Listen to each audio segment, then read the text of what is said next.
श्री स्वामी समर्थ. स्वामी विचार. आत्मज्ञान किंवा स्वतःची ओळख. श्री स्वामी समर्थ महाराजांचे आत्मज्ञान, स्वतःची ओळख यावरील विचार. स्वतःचा शोध घेतला की परमेश्वराचा शोध आपोआप लागतो. स्वामी म्हणतात, मनुष्याने बाहेर नव्हे तर आपल्या अंतरंगात डोकावले तर त्याला दिव्यता अनुभवता येते. स्वतःचा शोध घेतला की परमेश्वराचा शोध आपोआप लागतो. माणसाने बाहेर परमेश्वर शोधण्यापेक्षा स्वतःच्या अंतरंगात डोकावले, स्वतःच्या अंतरंगात शोधले तर त्याला परमेश्वर नक्की भेटतो. कारण प्रत्येक माणसात परमेश्वर असतोच, फक्त तो शोधता आला पाहिजे. म्हणून परमेश्वराला बाहेर शोधण्यापेक्षा स्वतःमध्ये शोधा. परमेश्वर नक्की भेटणार, ईश्वर नक्की भेटणार. जे जे आत आहे तेच बाहेर प्रकट होते. मन शुद्ध असेल तर जगही सुंदर दिसते. आत्मज्ञान म्हणजे प्रथम आपल्या मनाची आणि वृत्तीची ओळख. आपल्या मनात ज्या प्रकारचे भाव असतात तसेच आपली वागणूक, तशीच आपली वर्तणूक घडते. म्हणून मन शुद्ध ठेवा, जगही सुंदर दिसते.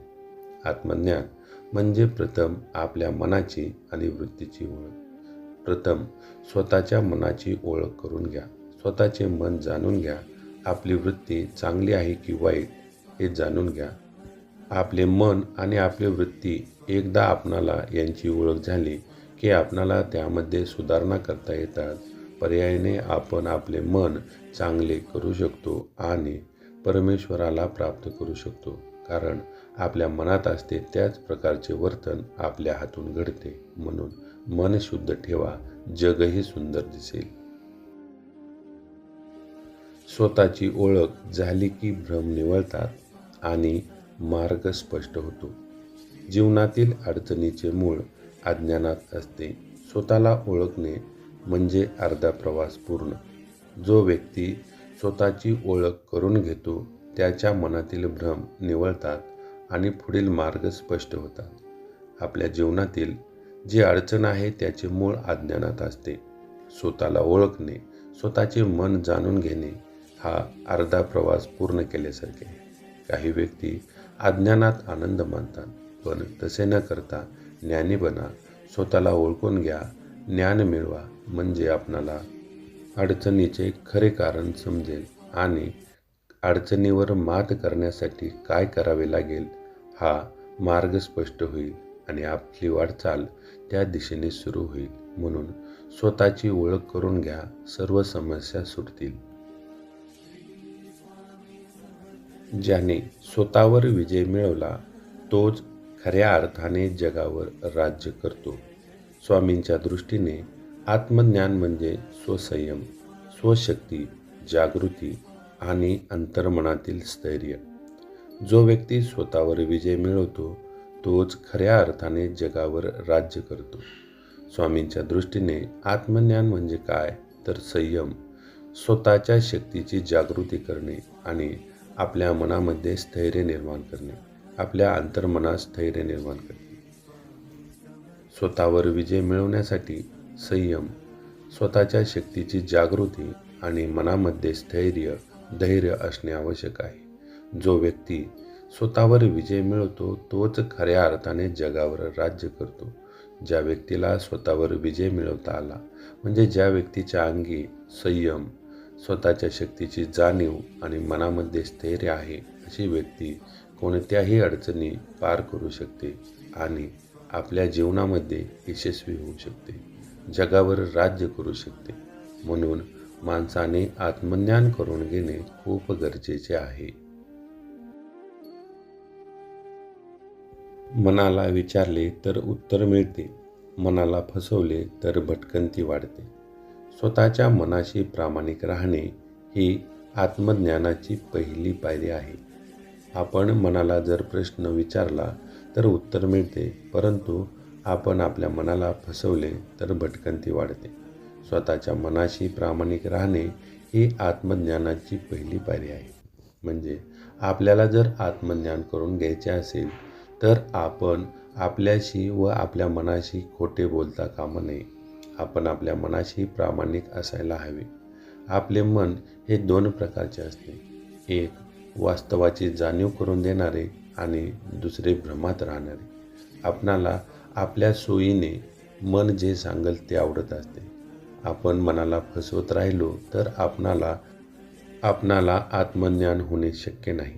म्हणून आत्मज्ञान व्हायचे असेल, स्वतःची ओळख करून घ्यायची असेल तर मनाला फसवू नये, मनाशी प्रामाणिक राहावे.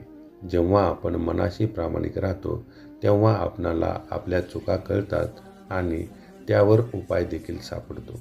आपण आपल्या मनाशी प्रामाणिक असाल तर स्वतःची ओळख व आत्मज्ञान चटकन होते व आपण योग्य तो मार्ग निवडू शकतो.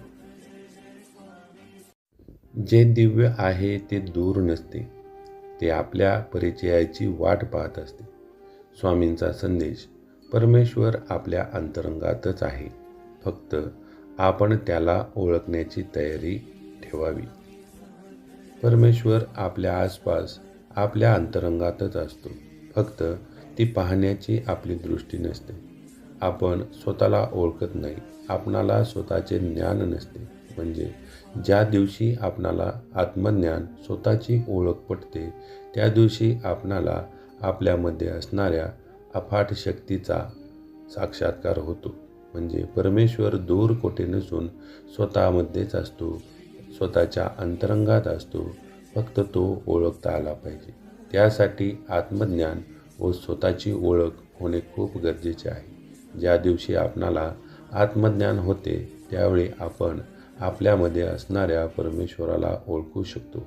म्हणून आत्मज्ञान करून घ्या आणि आपल्यातील परमेश्वराला ओळखा. मी कोण हा प्रश्न जो विचारतो तो आधीच योग्य मार्गावर आहे. स्वामी म्हणतात, अंतर्मुख प्रश्न विचारणाऱ्यांचे जीवन बदलते, कारण त्या प्रश्नातच जागृतीची सुरुवात आहे. स्वामी म्हणतात, जो व्यक्ती आत्मज्ञान, स्वतःची ओळख करून घेण्यासाठी धडपडत असतो किंवा प्रयत्न करत असतो तो व्यक्ती योग्य मार्गावर आहे. स्वामी म्हणतात, अंतर्मुख प्रश्न विचारणाऱ्याचे जीवन बदलते. जो व्यक्ती आत्मज्ञान किंवा स्वतःची ओळख करून घेण्यासाठी धडपडत असतो तो स्वतःबद्दल प्रश्न विचारतो. मी कोण? मी इथे का? यासारखे प्रश्न त्याच्या मनात पडतात. जेव्हा भक्त असे प्रश्न विचारण्यास सुरुवात करतात तेव्हा त्याचे जीवन बदलते, कारण या प्रश्नातच जागृतीची सुरुवात असते. यातूनच त्याला आत्मज्ञान मिळते, परमेश्वराची ओळख होते. एकदा परमेश्वराची ओळख झाली, स्वतःची ओळख झाली की तो व्यक्ती सुखी व्हायला वेळ लागत नाही. त्या व्यक्तीला कसलेही भय राहत नाही. म्हणून आत्मज्ञान व स्वतःची ओळख करून घ्या. आत्मा शांत झाला की जगाचा कोलाहलही शांत भासतो. शांत अंतर्मन म्हणजेच आत्मज्ञानाचे खरे लक्षण. जेव्हा आत्मा शांत होतो तेव्हा जगातील जो कोलाहल आहे, जो गोंगाट आहे, तोही शांत वाटतो. ज्यावेळी मन शांत होते तेव्हा आत्मज्ञान झाले असे आपण समजावे. ज्या व्यक्तीचे मन शांत आहे त्या व्यक्तीला स्वतःची ओळख पटलेली असते. त्याला जगात काय चालले याच्याशी काय देणं घेणं नसतं. तो परमेश्वराशी एकरूप झालेला असतो.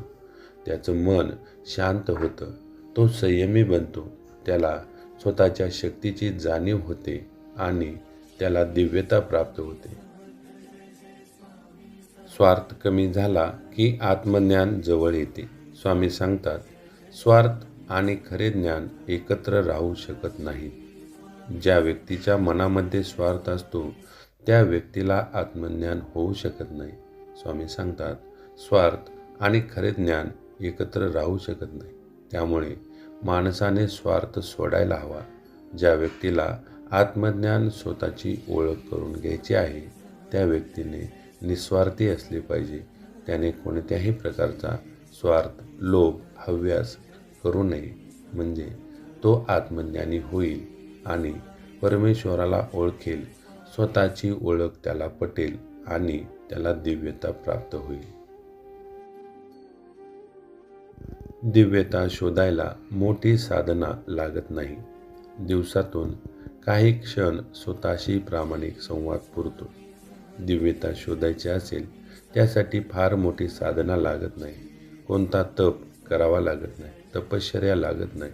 फक्त दिवसातून काही वेळ स्वतःशी प्रामाणिकपणे बोलायला हवं. जेव्हा आपण स्वतःशी प्रामाणिकपणे बोलतो तेव्हा आपल्यामध्ये असणारे दोष आपणाला कळतात आणि ते दोष दूर करता यावे यासाठी आपण प्रयत्नशील राहतो.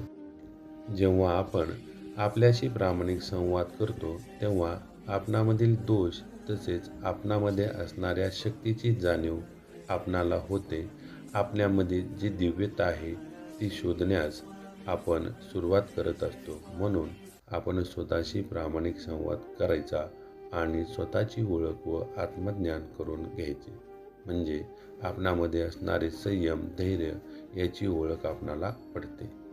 श्री स्वामी समर्थ.